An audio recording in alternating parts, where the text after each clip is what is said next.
사도신경 고백합니다.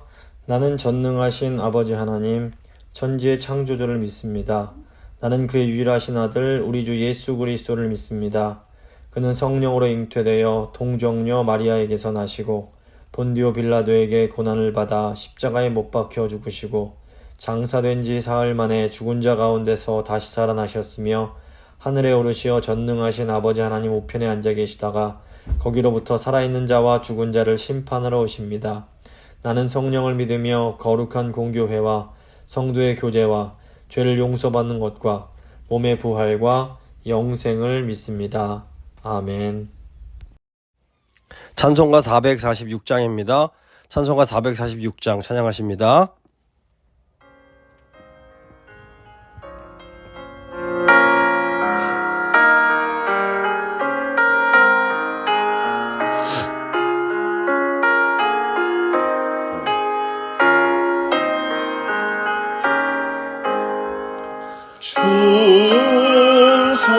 충성에는 참 기쁨 없도다. 날 사랑하신 주 늘 계시옵소서. 기쁘도다 항상 기쁘도다. 나 주께 왔사오니 복주옵소서. 나 주께 왔으니 복주시옵소서. 주 함께 계시면 큰 시험이 이기네. 기쁘도다 항상 기쁘도다. 나 주께 왔사오니 복주옵소서. 주 떠나가시면 내 생명 헛되네.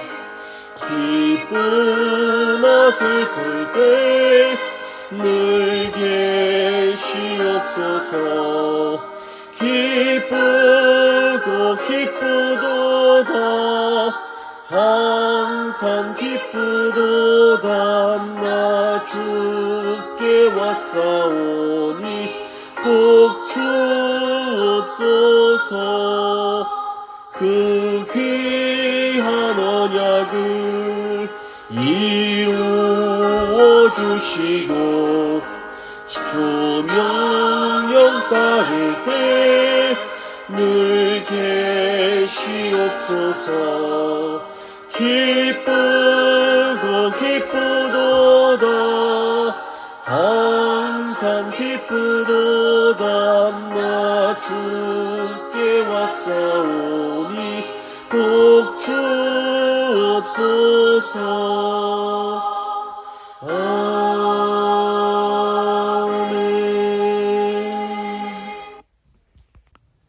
사랑의 하나님 감사합니다. 새해를 맞아서 또 이렇게 하나님 말씀 앞에 서게 하신 것 감사드립니다.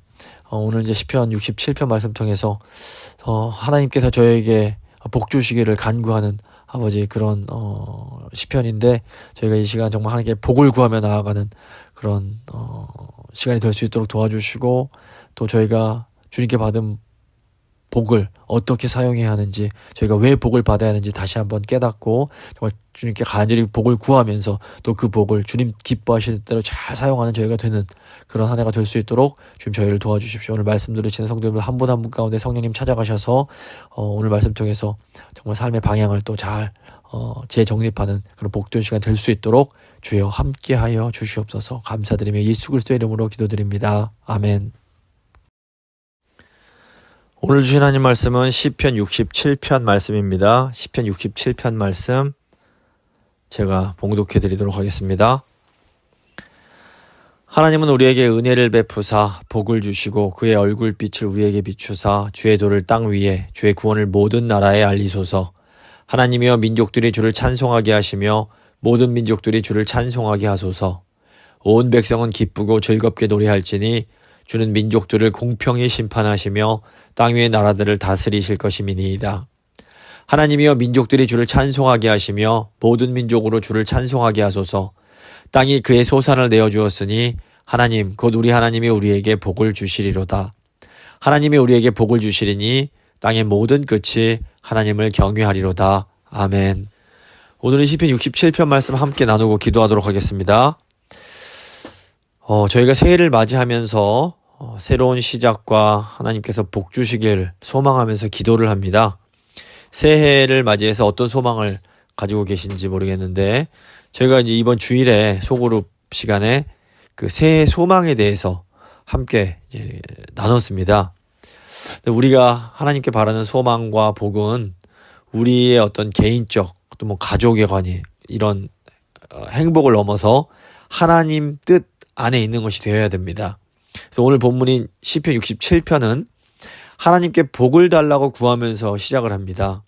그런데 이 소망의 기도가 단순히 나 자신과 우리 공동체만을 위한 기도가 아닙니다.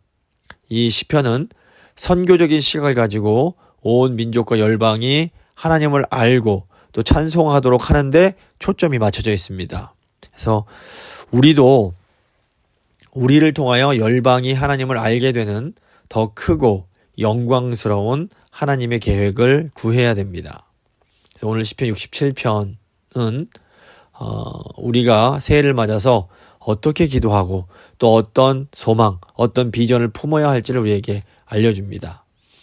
먼저 시편 67편 보시면 1절에 하나님은 우리에게 은혜를 베푸사 복을 주시고 그의 얼굴빛을 우리에게 비추사 이렇게 되어 있습니다. 시편 기자가 하나님의 긍휼, 하나님의 은혜와 복을 구합니다. 얼굴빛을 비추사라는 표현은 하나님의 임재와 은혜를 간구하는 겁니다. 이 표현이 민수기 6장 24절부터 26절까지 나오는 이 대제사장 아론의 이 축복 기도와 아주 긴밀한 관련이 있습니다. 민수기 6장 24절 보시면 이 아론이 이렇게 축복을 합니다. 여호와는 내게 복을 주시고 너를 지키시기를 원하며 여호와는 그의 얼굴을 너에게 비추사 은혜 베푸시기를 원하며 여호와는 그의 얼굴을 내게로 드사 평강 주시기를 원하노라 할지니라 이렇게 축복을 합니다. 그래서 하나님께서 그 얼굴을 비춰주신다라는 것은 하나님 백성들이 하나님과의 그런 좋은 관계에서 받는 축복을 상징합니다. 근데 이제 이 복이라는 것이 단순히 개인적인 성공, 개인적인 번영을 위한 것이 아닙니다. 2절 보시면 하나님이 하나님 백성들에게 복을 주시는 목적이 나옵니다. 2절 보시면 주의 도를 땅 위에 주의 구원을 모든 나라에 알리소서. 하나님께서 우리에게 복 주시는 이유는 우리가 그분의 은혜를 열방과 나누게 하기 위함입니다. 그러니까 하나님은 우리에게 주시는 복이 열방 모든 민족들이 하나님의 하나님의 그 길을 알고 그의 구원을 경험하게 하는 도구가 되기를 원하십니다. 창세기 12장 보시면 하나님께서 아브라함을 부르신 목적이 바로 이것입니다. 하나님은 아브라함을 너에게 복을 주고 네가 복이 되게 하겠다 말씀을 하시면서 아브라함을 통하여 열방이 모든 민족이 복을 받게 하겠다 이런 말씀하십니다. 다윗과 솔로몬의 시대가 되면 이제 아브라함의 후손인 이스라엘이 하나님께서 주시는 복을 정말로 풍성히 받게 됩니다. 이때 이제 열방에 있는 사람들이 그 시바의 여왕이나 이런 사람들이 솔로몬의 지혜를 듣기 위해서 이스라엘을 찾아옵니다. 이 솔로몬의 지혜가 바로 하나님의 하나님의 구원을 가르치는 것이었습니다. 근데 안타깝게도 이제 구약의 교회인 이스라엘은 하나님께서 주신 이 복을 계속해서 잘 사용하지 못합니다. 그러니까 이스라엘이 우상에 빠져서 하나님 백성들의 본분과 사명을 망각하게 된 겁니다. 결국 하나님께서 완전하신 이스라엘 예수 그리스도를 이 땅에 보내주시는 겁니다.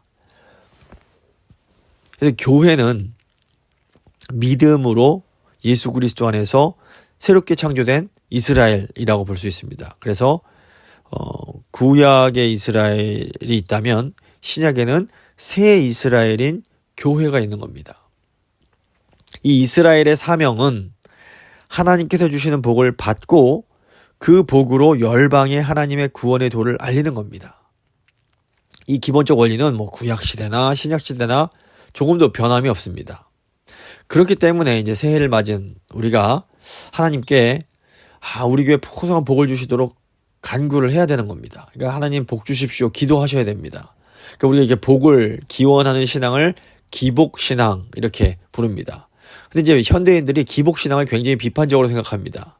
이게 왜 그런가 하면 이 복을 구하는 목적이 하나님의 뜻을 이루는 것이 아니라 개인적인 욕망을 채우려고 하기 때문입니다. 사적 이익을 취하려고 하기에 이 기복신앙이 비판을 많이 받습니다. 하지만 하나님의 자녀, 하나님 백성들이 하나님 아버지께 복을 구하는 것은 너무나 당연하고 또 반드시 필요한 일입니다. 왜냐하면 우리가 지금 누리고 있는 좋은 것들은 모두 하나님이 복으로 주신 것들이기 때문입니다.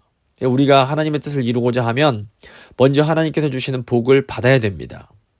우리가 물질과 지식에 부요해지면 더 풍성하게 나눌 수가 있습니다. 또 우리가 육체적으로 정서적으로 건강하면 다른 사람들을 더 적극적으로 도와줄 수가 있는 겁니다. 그렇기 때문에 새해를 맞아서 우리가 하나님께 복 주시도록 기도를 해야 되는 겁니다. 우리는 하나님의 복이 없으면 단 한순간도 살아갈 수 없습니다. 근데 이제 우리가 조심해야 될 게 있는데 뭐냐면 하나님이 우리에게 주신 복을 내 욕심을 위해서 자꾸 쓰려고 하는 겁니다. 하나님이 주신 물질을 내 욕망을 채우기 위해서 쓰고 하나님께서 주신 지식을 내가 높아지기 위해서 사용한다면 이건 잘못된 겁니다.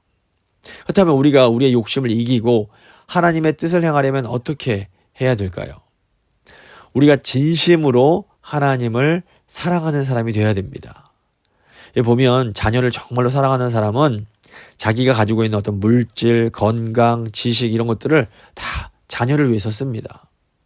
부모가 자녀가 잘 성장해서 정말 훌륭하고 행복한 사람이 될 수 있기 위해서 자신의 모든 것을 기꺼이 쓰는 겁니다. 마찬가지로 우리가 하나님을 진정으로 사랑한다면 우리는 우리가 가진 것을 하나님을 위해서 쓰게 됩니다. 그러니까 하나님을 정말로 사랑하는 사람은 자신의 물질, 자신의 지식, 자신의 건강을 주님이 기뻐하시는 일을 위해서 쓰는 겁니다. 그렇다면 주님께서 기뻐하시는 일이 뭡니까? 주님께서 이웃을 내 몸처럼 사랑하고 또 열방의 복음을 전하라고 하십니다. 그런데 잘 보면 이 두 가지가 사실은 다른 게 아닙니다. 이웃을 정말로 사랑하는 사람이 열방의 모든 민족의 복음을 전합니다. 그리고 열방의 복음을 전하는 사람은 이웃을 내 몸처럼 사랑하는 사람입니다. 그렇기 때문에 먼저 하나님을 진정으로 사랑하는 것이 가장 중요합니다. 새해에 우리가 하나님께 복을 구하면서 동시에 하나님 제가 주님을 더 깊이 정말 진정으로 사랑하기 원합니다. 또 이렇게 기도하셔야 됩니다. 자, 이제 또 3절 보시면 하나님이여 민족들이 주를 찬송하게 하시며 모든 민족들이 주를 찬송하게 하소서. 여기서 민족들과 모든 민족들은 단지 이스라엘만을 의미하는 게 아닙니다. 이건 이스라엘 이외의 이방 민족과 열방을 포함한 전 세계를 가리킵니다. 시편 기자는 모든 민족들이 하나님을 찬양하게 되기를 2번이나 기도를 합니다. 이것은 시편 기자의 간절한 소원이 모든 민족이 하나님을 사랑하게 되는 것임을 의미합니다. 오직 하나님의 사랑을 깨달은 사람이 하나님을 온전히 찬송할 수 있습니다. 우리는 이미 하나님의 은혜로 구원을 받았습니다. 우리가 이제 아무것도 하지 않고 당장 죽더라도 우리는 이제 아버지 곁으로 갑니다. 우리는 하나님의 자녀이기 때문에 더 이상 지옥에 가지 않습니다. 그렇다면 그럼에도 불구하고 이제 아무것도 안 해도 천국에 가는데 우리가 전도를 해야 되는 이유가 뭡니까?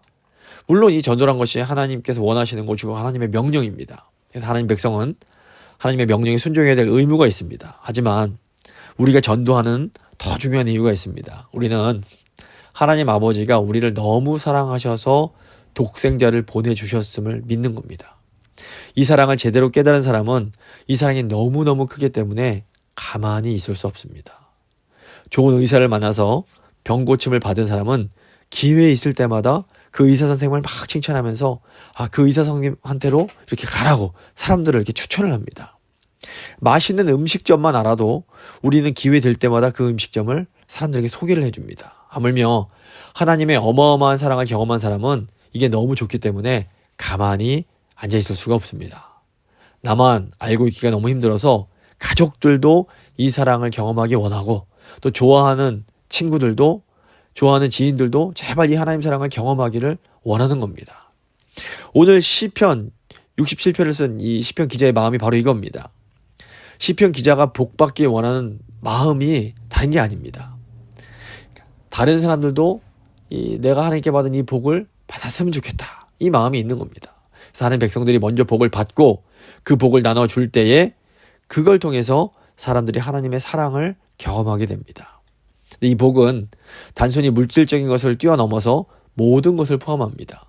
먼저는 이 정서적으로 건강하게 된 사람이 다른 사람의 힘든 감정을 보살펴 주는 것도 우리가 받은 복을 나눠주는 것이라고 볼 수 있습니다. 또 하나님께 지식의 복을 받은 사람이 꼭 어떤 배움이 필요한 사람들에게 가서 그들을 가르쳐주는 것도 하나님께 받은 복을 나눠주는 겁니다.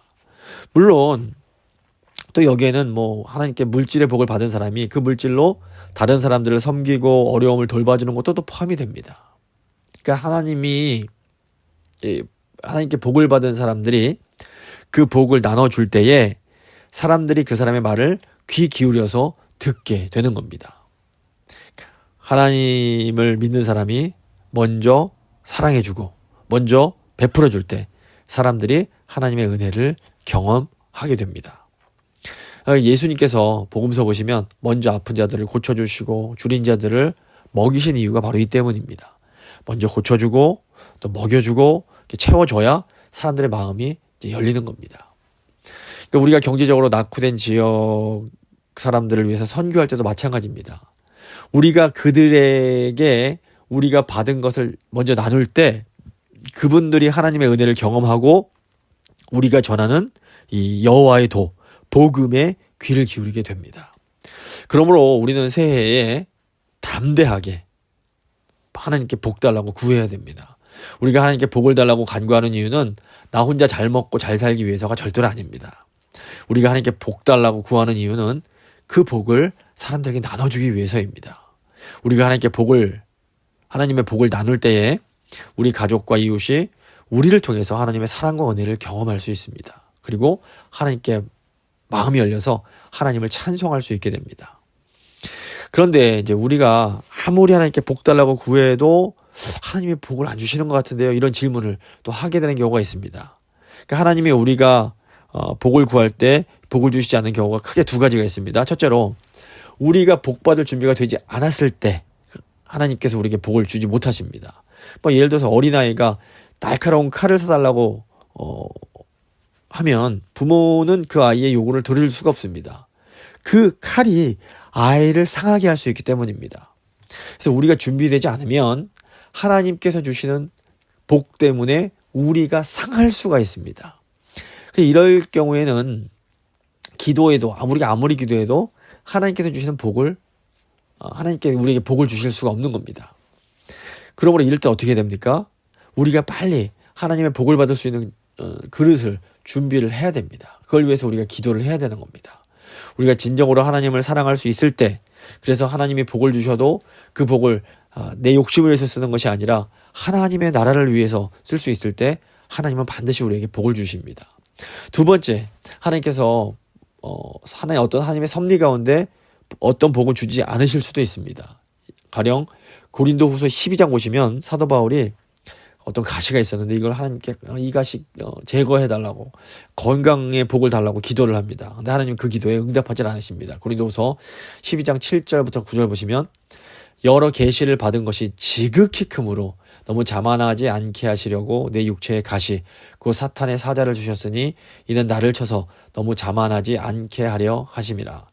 이것이 내게서 떠나가게 하기 위하여 내가 3번 주께 간구하였더니 나에게 이르시기를 내 은혜가 너에게 족하도다. 이는 내 능력이 약한 데서 온전하여 짐이라 하신지라. 그러므로 도리어 크게 기뻐함으로 나의 여러 약한 것들에 대하여 자랑하리니 이는 그리스도의 능력이 내게 머물게 하려 함이라. 하나님은 바울이 원하는 육체적인 건강이라는 복은 주지 않으십니다. 하지만 사실 하나님이 바울에게 다른 놀라운 복들을 허락하셨습니다. 보면 하나님께 바울에게 너무 많은 계시를 주시고 너무나 많은 능력을 허락해 주신 겁니다.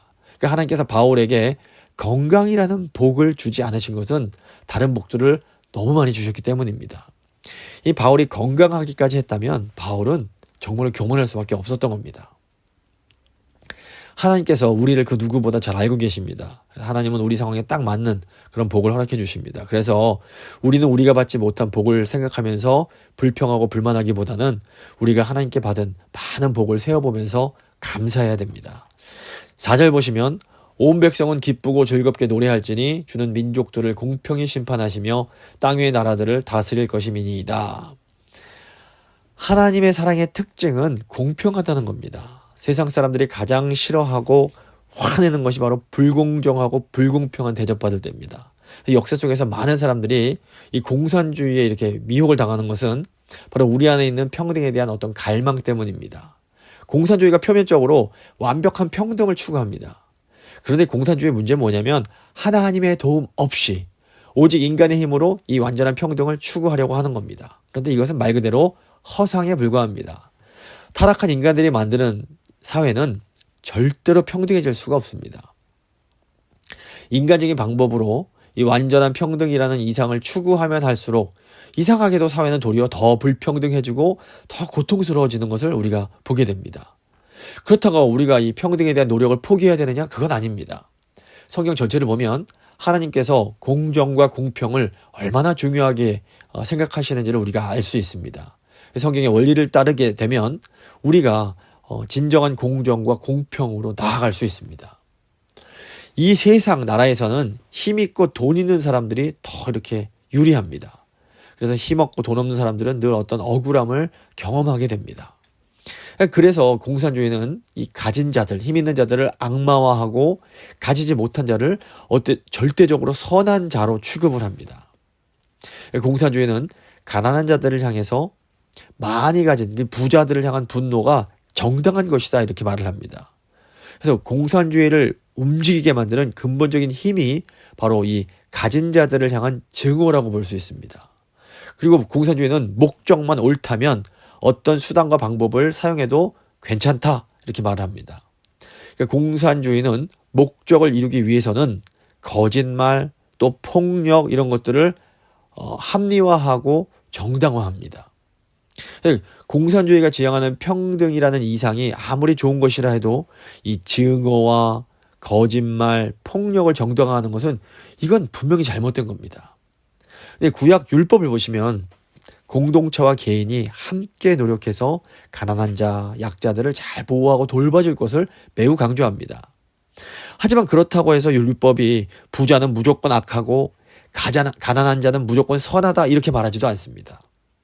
율법은 부자들이 가난한 자들을 잘 돌보면 하나님께서 주시는 복을 받을 것이다 이렇게 강조합니다. 그래서 하나님의 말씀의 원리를 따르는 사람들은 이 땅에서 분명한 형통을 경험하게 되는 겁니다. 물론 이 땅에서 온전한 하나님의 나라, 공평과 정의가 이루어지는 하나님 나라가 완전히 이루어지는 것은 불가능합니다. 완전한 하나님의 나라, 하나님의 통치는 오직 하나님께서만 이루실 수 있습니다. 구약 선지자들은 이 세상의 마지막 종말의 때에 완전한 하나님의 나라가 이루어질 것이다 이렇게 예언을 합니다. 이사야서 11장 6절에서 9절 보시면 그때 이리가 어린 양과 함께 거하며 표범이 어린 염소와 함께 눕고 송아지와 어린 사자와 살진 짐승이 함께 있어 어린 아이에게 끌리며 암소와 곰이 함께 먹으며 그들의 새끼가 함께 엎드리며 사자가 소처럼 풀을 먹을 것이며 젖 먹는 아이가 독사의 구멍에서 장난하며 젖된 어린아이가 독사의 굴에 손을 넣을 것이라. 내 거룩한 산 모든 곳에서 해됨도 없고 상함도 없을 것이니 이는 물이 바다를 덮음같이 여호와를 아는 지식이 세상에 충만할 것임이니이다. 이게 뭘 의미하냐면 마지막 때가 되면 하나님이 통치하시는 그때가 되면 사자처럼 이리처럼 강한 자와 어린 양, 어린 염소처럼 약한 사람들이 함께 어울리며 평화롭게 살게 될 거라는 겁니다. 2000년 전 예수님이 이 땅에 처음 오셨을 때 바로 이 종말이 시작이 됩니다. 그런데 이 종말이 아직 완성되지는 않았습니다. 그래서 우리는 이미 종말이 시작되지만 아직 종말이 완성되지는 않은 이미와 아직 사이를 살아가고 있는 겁니다. 예수님께서 다시 오실 때 이 종말에 대한 예언, 이것이 최종적으로 완전하게 완성이 됩니다. 그때는 하나님께서 완전한 하나님 나라를 이루실 것을 성경이 약속하고 있습니다. 요한계시록 21장 4절 보시면 모든 눈물을 그 눈에서 닦아주시니 다시는 사망이 없고 애통하는 것이나 곡하는 것이나 아픈 것이 다시 있지 아니하리니 처음 것들이 다 지나갔음이라. 이 땅의 교회는 예수님이 다시 오셔서 모든 것을 새롭게 하실 그때를 기다리고 있습니다. 우리는 주님 다시 오실 것을 기다리는 겁니다. 중요한 것은 예수님이 다시 오실 때까지 이 땅에서 교회, 우리가 해야 될 일이 무엇인가 하는 겁니다. 대형마트 가시면 시식 코너가 있습니다. 우리가 시식을 통해서 미리 그 음식의 맛을 맛볼 수가 있습니다. 이 세상 속의 교회가 바로 이런 시식과 비슷합니다. 교회는 세상 사람들에게 하나님 나라가 어떤 곳인지 맛을 보게 해주는 곳입니다. 사람들은 교회를 통해서 하나님 나라의 사랑, 그 안에서의 그런 공평과 공정을 미리 경험할 수 있게 되는 겁니다. 물론 이 땅에서 교회는 완전하지 못합니다. 그럼에도 교회에서는 하나님 나라의 아름다운 모습이 드러나야 됩니다. 세상에서는 강하고 돈 많은 사람들이 약하고 돈 없는 사람들을 억압합니다. 하지만 교회에서는 강하고 돈 많은 사람들이 약하고 돈 없는 분들을 겸손하게 섬깁니다. 세상에서는 그래서 약하고 돈 없는 사람들이 강하고 돈 많은 사람들을 질투하고 증오합니다. 하지만 교회에서는 약하고 돈 없는 사람들이 강하고 돈 많은 사람들을 존경하고 또 의지하며 사랑하는 겁니다. 교회의 역사를 보면 언제나 교회는 불완전함 속에서도 이런 하나님의 나라의 모습을 드러냈습니다. 교회가 부흥하는 시기가 언제였는가 보면 교회가 성령의 능력으로 또 교회의 어떤 연약함을 극복하고 이런 하나님 나라의 모습을 왕성하게 드러내던 시기입니다. 올해 우리 교회가 성령의 도우심으로 이 하나님의 나라를 멋있게 드러낼 수 있도록 열심히 함께 기도해야 됩니다. 5절 보시면 다시 한번 3절을 반복합니다. 하나님이여 민족들이 주를 찬송하게 하시며 모든 민족으로 주를 찬송하게 하소서. 성경은 이제 중요한 것을 반복하는 그런 습관이 있습니다. 그래서 열방이 하나님을 찬양하는 것, 모든 민족들이 하나님을 찬양하는 것이 이 시편의 중심 메시지라는 것을 우리가 알 수가 있습니다. 그러니까 교회가 선교하는 이유는 열방이 하나님을 찬송하게 하기 위함입니다. 저희가 이제 작년에 멕시코 단기 선교를 시작했습니다. 올해도 우리가 이제 선교를 계속 이제 해 나아갈 겁니다. 선교는 교회의 사명입니다. 하지만 이제 바울은 자신이 선교하는 것은 부득불 해야만 하는 일이다. 이렇게 말을 합니다. 그러니까 이 선교가 우리에게 반드시 해야 될 게 의무라는 것을 의미합니다. 하지만 우리가 선교를 하는 그 동기, 모티베이션은 사랑과 기쁨 때문이란 것도 우리가 절대로 잊어서는 안 됩니다. 우리가 선교를 하는 것은 하나님 안에서 우리가 누리는 기쁨이 너무 커서 이 기쁨을 다른 이들과 함께 나누고 싶기 때문입니다. 우리가 이 선교의 동기를 망각하는 순간 이 선교도 또 하나의 율법이요 공로가 돼버릴 수 있습니다. 그러므로 우리가 기쁨으로 선교하려면 먼저 우리 안에 하나님께서 주시는 기쁨이 넘쳐야 됩니다. 우리 입에 하나님을 향한 찬송이 가득해야 됩니다. 그래서 우리가 이제 찬송을 한다는 것이 정말로 맨날 노래를 부른다 이런 의미가 아닙니다. 이 원래 찬송이란 단어에는 칭찬한다라는 의미가 있습니다. 우리가 하나님을 어떻게 칭찬을 합니까? 가끔 제 딸이 자기가 원하는 걸 제가 딱 사주면 활짝 웃으면서 아빠 최고 이렇게 엄지를 탁 내밀면서 말을 합니다. 이것이 바로 제 딸이 아빠에게 하는 칭찬, 찬송이 되는 겁니다. 그러니까 우리가 하나님의 은혜가 너무 좋고 감사해서 하나님 저에게 왜 이런 큰 은혜를 주시는 겁니까? 하나님 너무 감사합니다. 하나님 정말 하나님이 최고입니다. 이렇게 고백하면 이것이 바로 우리가 하나님께 드리는 찬송이 되는 겁니다. 우리가 하나님을 이렇게 찬송할 때 하나님이 너무너무 기뻐하십니다. 하나님이 우리를 구원하신 목적이 바로 우리에게 이런 찬송을 받기 원하시기 때문입니다. 하나님은 우리의 칭찬을 받고 싶어 하시는 우리 아버지이십니다. 하나님이 우리를 너무 사랑하십니다. 그래서 우리가 원하는 것을 정말로 주고 싶어 하시는 겁니다. 이제 6절 보시면 땅이 그의 소산을 내어 주었으니 하나님 곧 우리 하나님이 우리에게 복을 주시리로다. 땅이 소산을 낸다라는 것은 물질적인 풍요와 결실을 의미합니다. 농작물이 자라나고 열매를 맺는 것은 하나님께서 자연을 통해 베푸시는 은혜의 상징입니다. 이처럼 하나님은 우리가 원하는 것, 우리가 노력한 것에 대해서 풍성한 열매 주기 원하시고 우리에게 복 주시는 것을 너무너무 기뻐하시는 하나님이십니다. 창세기 1장 보시면 하나님께서 우리에게 선악과 유해는 모든 것 다 먹어라, 다 주시는 겁니다. 이 원리는 지금도 동일합니다. 선악과는 하나님께서 금지하시는 죄를 상징합니다. 그러니까 하나님은 우리가 하나님께 반항하는 죄만 짓지 않으면 무엇이든지 할 수 있는 자유를 주셨습니다. 물론 우리가 이제 죄 때문에 타락한 이후에 우리가 어떤 일을 할 때든지 이게 죄의 영향을 받게 됩니다. 하지만 하나님은 우리가 이런 죄에서 벗어나서 참된 자유를 누리기 원하십니다. 그래서 예수님께서 이 땅에 오신 겁니다. 요한복음 10장 9절에서 10절 보시면 내가 문이니 누구든지 나로 말미암아 들어가면 구원을 받고 또 들어가며 나오며 꼴을 얻으리라. 도둑이 오는 것은 도둑질하고 죽이고 멸망시키려는 것뿐이요 내가 온 것은 양으로 생명을 얻게 하고 더 풍성히 얻게 하려는 것이라. 그러니까 하나님께서 주시는 풍성은 단순한 물질적 부요를 넘어섭니다. 예수님께서 주시는 풍성은 우리의 모든 영역을 다 포함합니다. 여기에는 뭐 영적인 차원의 풍성, 지적인 차원의 풍성, 감정적인 차원의 풍성, 육체적 차원의 풍성, 관계적 차원의 풍성, 모든 게 다 포함됩니다. 그렇기 때문에 우리가 하나님께서 주시는 이 풍성을 누리려면 언제나 예수님이 우리의 중심이 되셔야만 됩니다. 예수님이 우리 삶의 중심이 되신다라는 것은 우리가 예수님의 제자로 살아가는 겁니다. 7절 보시면 하나님이 우리에게 복을 주시리니 땅의 모든 끝이 하나님을 경외하리로다. 시인은 다시 한번 하나님께서 하나님 백성에게 복 주실 것을 말합니다. 그리고 결국 땅의 모든 끝이 하나님을 경외하게 될 거라고 말을 합니다. 근데 이 시편이 마태복음 28장에 나오는 지상 명령, 이 땅에서 가장 높은 그런 명령과 연결이 됩니다. 예수님께서는 제자들에게 그러므로 너희는 가서 모든 민족을 제자로 삼아 아버지와 아들과 성령의 이름으로 세례를 베풀고 내가 너에게 분부한 모든 것을 가르쳐 지키게 하라. 볼지어다 내가 세상 끝날까지 너희와 항상 함께 있으리라 말씀하십니다.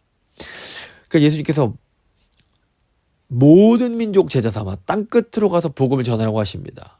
그러니까 그렇기 때문에 사도 바울도 땅끝까지 가서 복음 전하기를 간절히 열망을 했던 겁니다. 근데 우리에게도 이 간절한 소망이 있어야 됩니다. 우리 안에도 내가 정말 모든 사람까지 가서 땅끝까지 가서 하나님의 복을 전하고 싶어하는 그런 마음이 있어야 됩니다.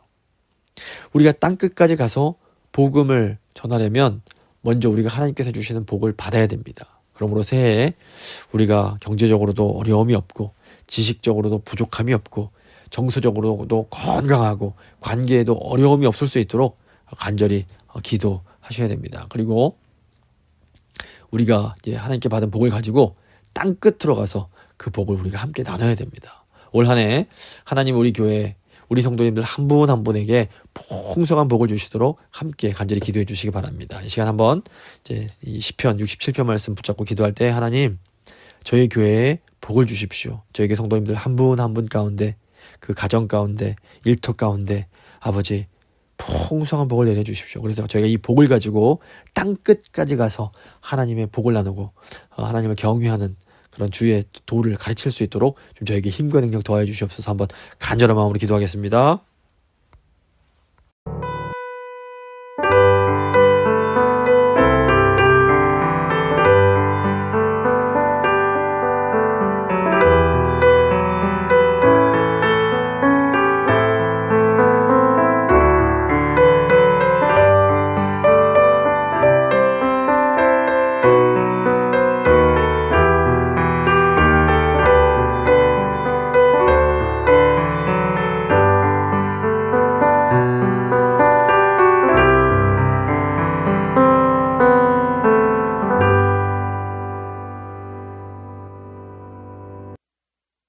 이제 잠시 세상과 교회를 위해서 기도하는 시간을 갖도록 하겠습니다.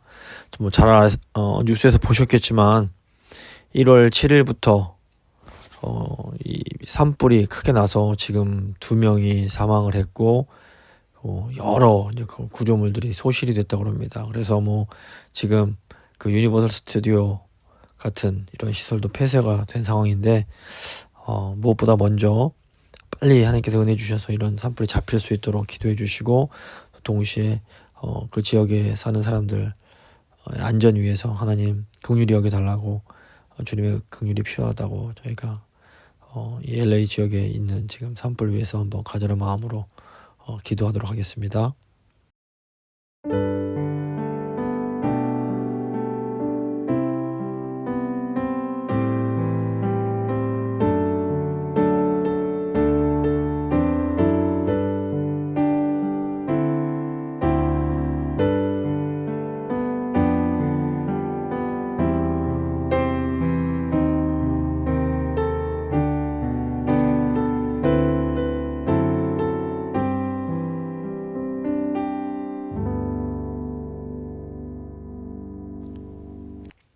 다음으로 우리 교회 위해서 기도하겠습니다. 요즘 저희 교회에 이런 감기 걸리시고 아프신 분들이 많이 계신데 특별히 저희 그 노년의 성도님들 하나님께서 붙들어 주셔서 아프지 않으실 수 있도록 또 은혜 주셔서 빨리 회복하실 수 있도록 강건하실 수 있도록 기도해 주시고, 또 저희 교회가 이제 그 EM과 연합 예배를 시작했는데 저희 예배가 좀 하나님 앞에서 은혜로운 예배로 잘 정착되게 하시고 KM과 EM이 모두 하나님께 은혜 받고 하나님 기뻐하는 그런 예배가 될 수 있게 해달라고 기도해 주시고, 나아가서 이제 소그룹 모임도 시작했는데 소그룹 통해서 성도의 교제가 아름답게 이루어질 수 있도록 저희 교회 위해서 한번 또 간절한 마음으로 기도하도록 하겠습니다. 기도하겠습니다.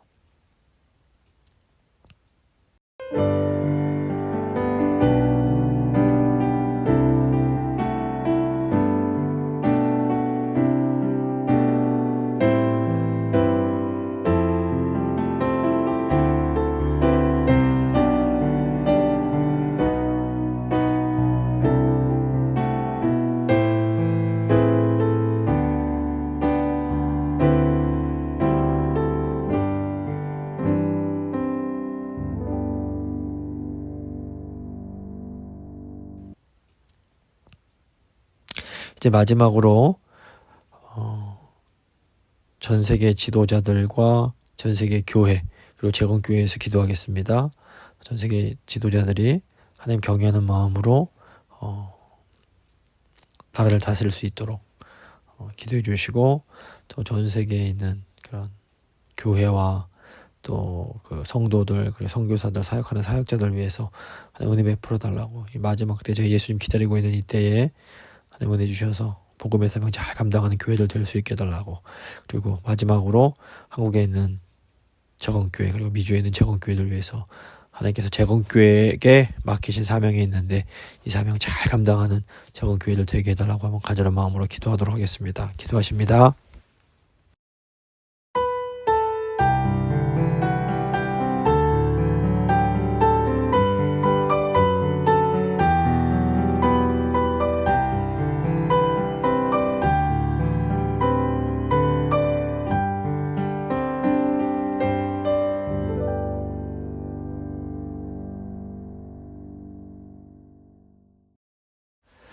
사랑의 하나님 아버지, 저희가 새해를 맞아서 주님의 은혜와 복을 간구합니다. 주님의 얼굴빛을 비춰주셔서 저희의 삶이 주님의 사랑으로 충만하게 하시고, 또 저희가 받은 복이 열방을 향해 나아가서 주님의 구원을 전하게 하여 주시옵소서. 하나님, 모든 민족이 주님을 찬송하며 이 땅이 주님의 공의와 평화로 가득 찬 날이 오기를, 속히 오기를 소망합니다. 또 고통받은 자들에게 위로를 주시고 모든 눈물과 슬픔이 사라지는 그 주님의 나라를 바라보며 살 수 있게 도와주시옵소서. 올 한 해 주님, 저희의 삶이 주님의 영광을 위해서 드려지는 그런 삶이 되게 하여 주시옵소서. 하나님, 지금 LA 지역에 큰 산불이 났습니다. 너무나 많은 어려움들이 있습니다. 이로 인해서 목숨을 잃은 분들도 있고 또 많은 건물이 파손되고 많은 사람이 대피했습니다. 주님, 은혜 베푸셔서 속히 비를 허락해 주시고 바람이 잦아들고 이 산불이 속히 잡힐 수 있도록 주여 도와주시옵소서. 이 모든 것이 저희의 연약함과 저희의 죄 때문임을 저희가 알고 있습니다. 주님, 저희를 불쌍히 여겨 주시옵소서. 하나님, 또 저희 교회 사랑하는 성도님들 위해서 기도합니다. 지금 감기가 유행인데 육신이 연약한 주의 백성들 너무나 많이 계십니다. 특별히 저희 노년의 저희 성도님들 주님 눈동자처럼 지켜주셔서 아버지 만져주시고 건강케 해 주시옵소서. 아버지, 평생 주를 위해서 헌신하신 주의 백성들 주님 긍휼히 여기시고 아버지 그 병든 몸과 마음을 굳게 붙잡아 주시고 속히 회복시켜 주시길 아버지 간구합니다. 그리고 지금 저희가 이제 새해부터 KM과 EM이 연합으로 예배를 드리고 있습니다. 주님 은혜 주셔서 서로 배려하며 정말 깊은 그 하나님의 은혜를 경험하는 복된 예배의 시간들이 될 수 있도록 좀 저희 예배를 복 주시고 기름 부어 주시기 원합니다. 또 저희가 새해부터는 소그룹 모임을 시작했습니다. 소그룹을 통해서 저희가 정말 성도의 교제를 하는, 성령 안에서 말씀 안에서 정말 진짜 참된 교제를 하는 복된 시간이 될 수 있도록 지금 저희 교회를 붙들어 주시옵소서. 아버지, 이 땅의 지도자들 위해서 기도합니다. 주님, 지도자들이 제발 하나님 경외하는 마음을 갖게 하시고 아버지, 자신의 욕심을 위해서가 아니라 정말 백성들을 위해서 나라를 섬기는 그런 좋은 지도자들 될 수 있도록 주여 도와주시옵소서. 또 아버지, 이 땅의 교회들 위해서 기도합니다. 전 세계에 있는 아버지 선교사님들, 또 전 세계 성도들 주님 불쌍히 여기시고 아버지, 끝까지 예수님 다시 오실 때까지 신실하게 복음의 사역을 잘 감당하는 교회들 될 수 있도록 그 필요한 모든 것들 주께서 친히 공급하시고 아버지 돌봐주시길 간절히 간구합니다. 그리고 아버지, 한국에 있는 재건교회들과 또 미주에 있는 재건교회들 주님 아버지 주께서 맡겨주신 특별한 사명, 재건교회가 감당해야 될 사명이 있을 줄 믿사오니 아버지가 그것을 잘 깨닫게 하시고 아버지, 마지막 때에 저희 교회 사명을 잘 감당하는 재건교회들 될 수 있도록 주여 함께하여 주시옵소서. 아버지, 새해가 시작되었는데 주님 올 한해도 정말 주님의 그 전능하신 손께서 손이 저희를 만지시고 저희를 지키시고 저희를 인도해 주실 줄 믿습니다. 주님만 의지하며 귀하신 우리 구주 예수 그리스도의 이름으로 간절히 기도드립니다. 아멘. 찬송가 505장입니다. 찬송가 505장 찬양하겠습니다.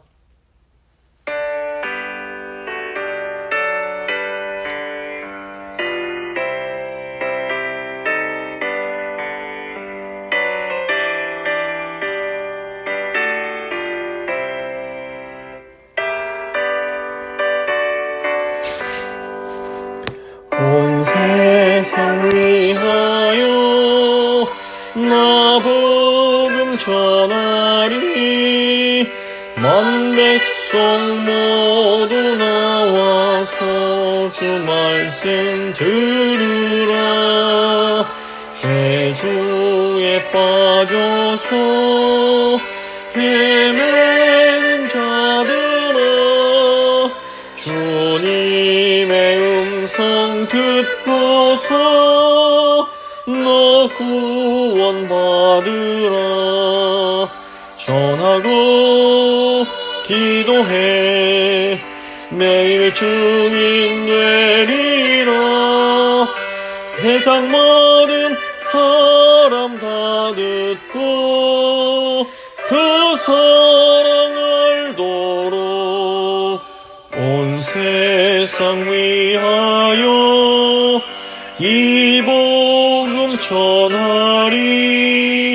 저 죄인 회개하고서 주 예수 믿으라. 이 세상 구하려 주 돌아가신 것 나 증거하지 않으면 그 사랑 모르리. 전하고 기도해 매일 증인 되리라. 세상 모든 사람 다 듣고 그 사랑 알도록 온 세상 위하여 주의 임하니. 주 예수 이름 힘입어 이 복음 전하자. 먼 곳에 나가서 전하지 못해도 나 어느 곳에 있든지 늘 기도 힘쓰리. 전하고 기도해 매일 증인 되리라. 세상 모든 사람 다 듣고 그 사랑 알도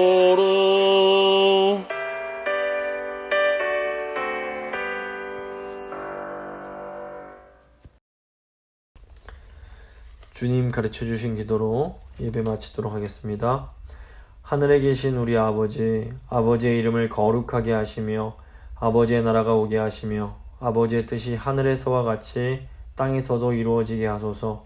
오늘 우리에게 일용할 양식을 주시고 우리가 우리에게 잘못한 사람을 용서해 준 것 같이 우리 죄를 용서해 주시고 우리를 시험에 빠지지 않게 하시고 악에서 구하소서. 나라와 권능과 영광이 영원히 아버지의 것입니다. 아멘.